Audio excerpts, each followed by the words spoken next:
السلام علیکم students, welcome to my channel psychology facts by Lara.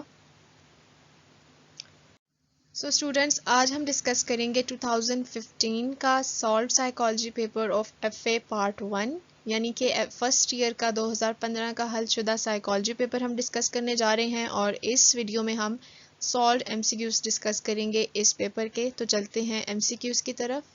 G number 1 M C کیو ہے، Stanford بینے test کے مطابق ذہانت ماپنے کا درست فارمولا کیا ہے؟ اس کا صحیح جواب ہے دال، یعنی mental age divided by chronological age multiplied by 100۔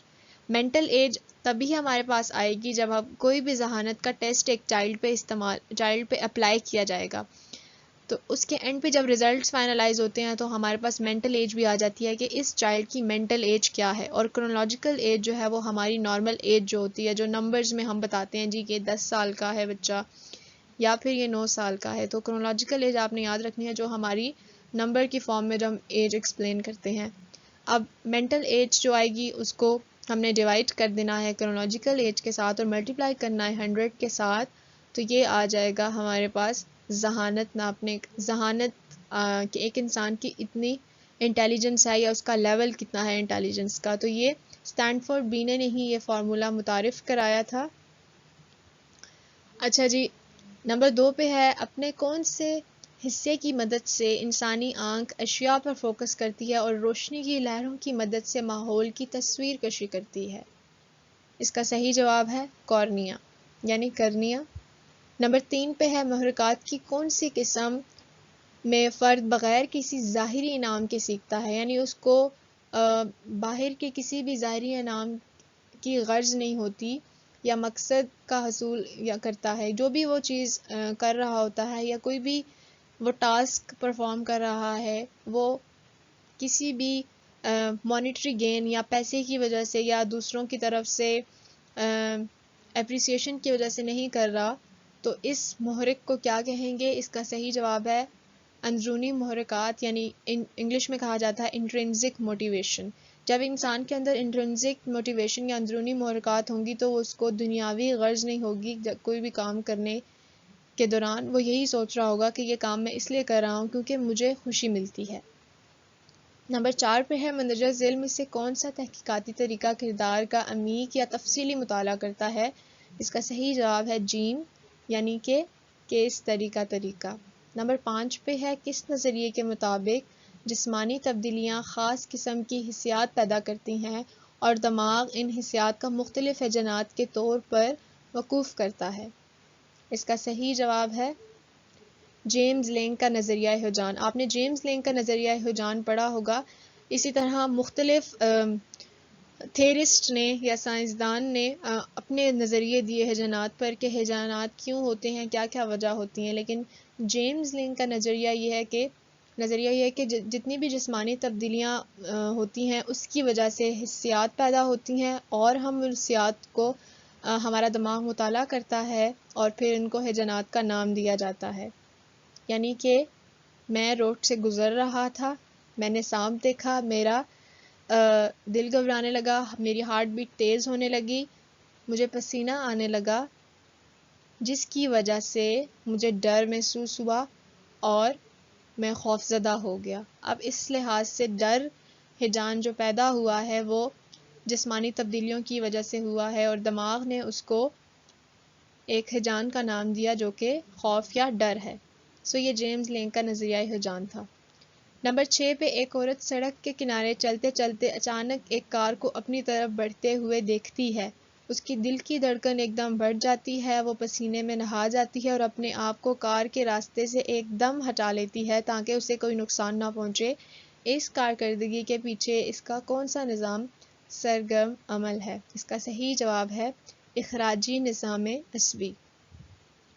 Number 7 پہ ہے، جانداروں کی احتیاطی بقا کے لیے کون سے محرکات ضروری ہیں؟ اس کا صحیح جواب ہے بنیادی یا پرائمری محرکات۔ پرائمری محرکات آپ نے یاد رکھنا ہے کہ ایسے محرک ہوتے ہیں جو کہ ہماری بقا کے لیے ضروری ہوتے ہیں، جیسے کہ کھانا پینا سونا ہمارے بنیادی ضروریات ہیں۔ اگر ایک انسان کے پاس کھانے کو کچھ نہیں ہوتا تو جسم کے اندر خود ہی ایک محرک پیدا ہوتا ہے جو کہ اس کو مجبور کرتا ہے کہ وہ کوشش کرے کچھ نہ کچھ کھانے کے لیے حاصل کرنے کے لیے۔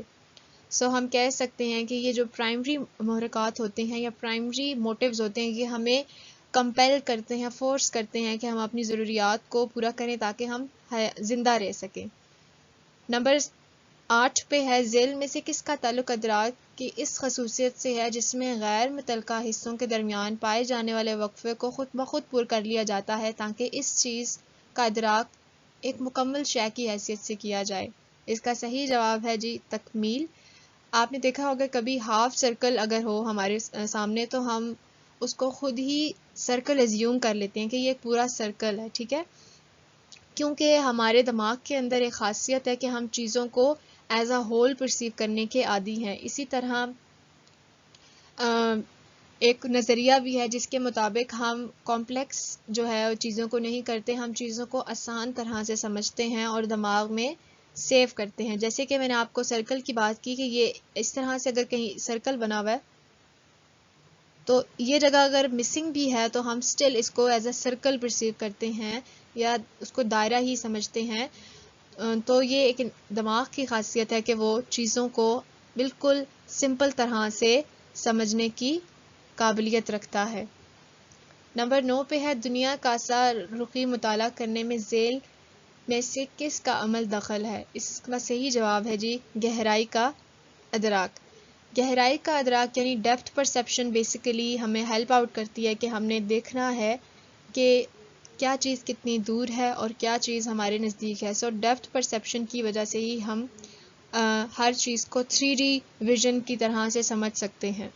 نمبر 10 پہ ہے تاریک نقطے میں کیا پایا جاتا ہے؟ تاریک نقطے یا پھر بلائنڈ سپاٹ کے اندر استوانیے اور مخروطیے نہیں موجود ہوتے یا ان کی غیر موجودگی ہوتی ہے، سو اس لیے اس کا نام تاریک نقطہ رکھا گیا ہے۔ جن لوگوں کی نظر نہیں ہوتی وہ اصل میں ایسا ہوتا ہے کہ عدسہ یا پھر لینس جو ہے وہ امیج اس جگہ پر پھینک رہا ہوتا ہے یا پورٹرے کر رہا ہوتا ہے جس کی وجہ سے ان کو صحیح سے دکھائی نہیں دیتا، کیونکہ یہ خلیے جو ہیں بیسیکلی رنگ دکھاتے ہیں۔ ایک انسان جو رنگ دیکھتا ہے وہ انہی خلیوں کی وجہ سے دیکھتا ہے، اور بلیک اینڈ وائٹ جو امیج ہوتا ہے رات کے ٹائم ہم جو اندھیرے میں بھی چیزوں کو سمجھ جاتے ہیں وہ انہی خلیوں کی وجہ سے ہوتا ہے۔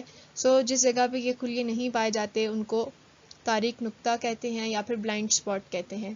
11 ہے شخصیت کی کس تحلیلی آزمائش میں فرد کو مبہم تصاویر پر مبنی کہانیاں لکھنا ہوتی ہیں؟ اس کا صحیح جواب ہے جی TAT یعنی کہ تھیمیٹک اپرسیپشن ٹیسٹ، اور اس میں مختلف تصاویر دکھائی جاتی ہیں ایک شخص کو اور کہا جاتا ہے کہ ان تصاویر کے بیس پر آپ نے کہانیاں لکھنی ہیں اور ہیرو بھی بتانا ہے کہ اس تصویر میں ہیرو کون ہے، اس کا پاسٹ کیا ہے، اس کا پریزنٹ کیا ہے اور اس کا فیوچر کیا ہے، وہ فیوچر کے بارے میں کیا کیا سوچ رہا ہے۔ سو اس لحاظ سے ایک انسان کی اوور آل شخصیت کا جائزہ بھی لیا جاتا ہے۔ نمبر 12 پہ ہے ذہانت کا وہ ٹیسٹ جو لیوس ٹرمن نے 1916 میں چند تبدیلیوں کے بعد متعارف کروایا، حقیقتاً کس نے تیار کیا تھا؟ صحیح جواب ہے اس کا بینے اور سائمن نے۔ نمبر 13 پہ ہے آواز جب کان میں داخل ہوتی ہے تو وہ کس ترتیب سے کان کے مختلف حصوں میں گزرتی ہے؟ اس کا صحیح جواب ہے، آپ نے ایگزیکٹلی آرڈر یاد کرنا، یہاں پہ آرڈر پوچھا گیا ہے کہ کیا ترتیب ہوتی ہے اس کی۔ سو صحیح جواب ہے کان کا پردہ، رکاب نما ہڈی، بیضوی کھڑکی اور پھر کوکلیا۔ نمبر 14 پہ ہے حافظے کا کون سا نظام ہمیں کسی مہیج کے مختصر ترین تفصیل سے انتہائی قلیل مدت میں آگاہ کرتا ہے؟ اس کا صحیح جواب ہے حسیاتی رجسٹر۔ نمبر 15 پہ ہے ہیجانی تجربے میں دماغ کا کون سا حصہ ملوث ہے؟ اس کا صحیح جواب ہے ہائپوتھیلمس۔ نمبر 16 پہ ہے ذیل میں شخصیت کا کون سی طویل مدت خصوصیات ہیں جو افراد کو ایک دوسرے سے مختلف بناتی ہیں؟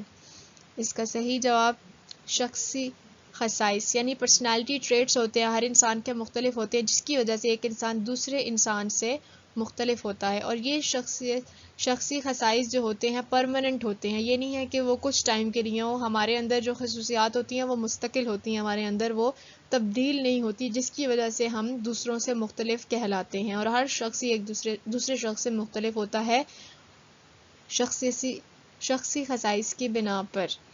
اچھا جی 17 پہ ہے وسک کس چیز کی پیمائش کرنے والا ٹیسٹ ہے؟ وسک کا مطلب ہے Wechsler intelligence scale for children, C for children. So یہ بچوں کی ذہانت جانچنے کا ایک ٹیسٹ ہے. نمبر 18 پہ ہے درجہ ذیل میں سے آموزش کی کیا تعریف ہے؟ اس کا صحیح جواب ہے جی کرداری تبدیلی. لرننگ جو ہے وہ لرننگ بیسیکلی ایک انسان کے بیہیویئر میں چینجنگز لاتی ہے، تو ہم کہہ سکتے ہیں کہ آموزش کرداری تبدیلی ہے. نمبر 19 پہ ہے فرائڈ کے نزدیک ایک شخصی قوت کا سرچشمہ کیا ہے؟ صحیح جواب ہے اس کا لازات. لازات ہی بیسیکلی فوکس کرتا ہے انسان کی جتنی بھی نیڈز ہوتی ہیں وہ لازات کے ذریعے ہی شخصی قوت بیسیکلی لازات کے اندر پائی جاتی ہے. تو اوور آل ہم کہہ سکتے ہیں کہ جتنی بھی قوت کا استعمال کیا جاتا ہے وہ لازات سے ہی لیا جاتا ہے. نمبر 20 پہ ہے اگر ماضی بعید میں سیکھا ہوا مواد ماضی قریب میں سیکھے ہوئے مواد کی یاد آوری میں رکاوٹ پیدا کرے تو اس عمل کو کیا کہتے ہیں؟ صحیح جواب ہے قبل فعل مزاحمت. Students thank you so much for watching this video. اگر آپ اپنے ایگزامس کی پریپریشن کے لیے مزید پاسٹ پیپرز وزٹ کرنا چاہتے ہیں تو میرے ہی چینل پہ پلے لسٹ وزٹ کریں جس کا نام ہے F A part 1 Urdu medium psychology paper, اور اس میں سارے پاسٹ پیپرز جو ہیں وہ پریزنٹ ہیں جن میں سالوڈ آبجیکٹیو پارٹ مینشن ہے تاکہ آپ کے ایگزامس کی اچھی سی تیاری ہو سکے. Thank you so much.